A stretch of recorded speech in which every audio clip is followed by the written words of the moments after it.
Good morning. Welcome to Kilachari Torah's daily discussion of Rambam 613 Mitzvot, Maimonides Sefer HaMitzvahs for Thursday, August 5th. We started yesterday talking about the notion of civic legislation, how that applies in Torah, how the halacha guides us and encourages us, commands us even, to set up a well-ordered society with courts of law and so on, and gives us the principles of law by which we'll decide how complaints and enforcement and criminality and so on is dealt with. Positive Mitzvah 176 enjoins us to appoint judges and officers of the court. So the magistrates, the judges, the bailiffs, officers, enforcement officers, inspectors even are all covered under this mitzvah. There's a whole superstructure of those whose job it is to enforce the law in any and all places where there is, according to the notes here, a minimum population of 120 souls. So wherever you have even that amount of people, this town settlement should already have a lesser Sanhedrin of 23 judges who may be empowered to decide capital cases. And of course, at the top of the judicial structure is the Great Sanhedrin that we spoke about yesterday, that sits on the temple grounds. This is all discussed in Tractate Sanhedrin, and this all has to do with making certain that laws are enforced and inspections are carried out, and all business and other activity, interpersonal activity, is governed by the laws that the Torah sets forth.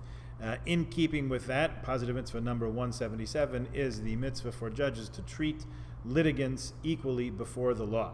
All judges are commanded to treat all litigants equally, allow each one to say what they have to say, whether they speak at length or briefly, and they actually have to be present to present their side of the story. As a corollary to that, or a complement to that, is the next mitzvah, positive mitzvah, to testify in court.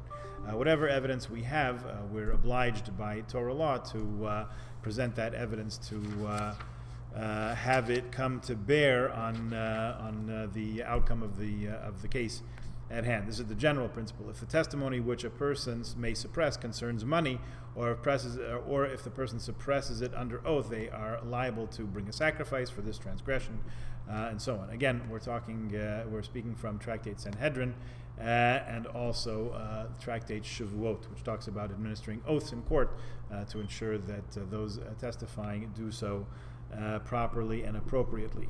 We have a mitzvah of investigating judges. The judges investigating witnesses.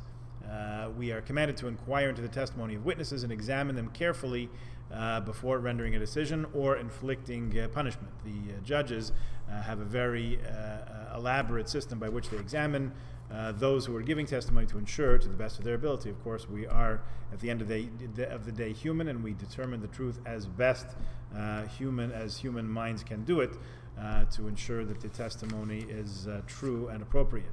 And the accompanying mitzvah for that, positive mitzvah 180, is to condemn witnesses who testify falsely. There's a great amount of discussion in the Talmud, in fact, an entire tractate of Makos, which deals with Eidim Zomamim, which those who unfortunately would conspire to construct testimony in such a way that would be detrimental and affect the outcome, unfairly affect the outcome of court proceedings.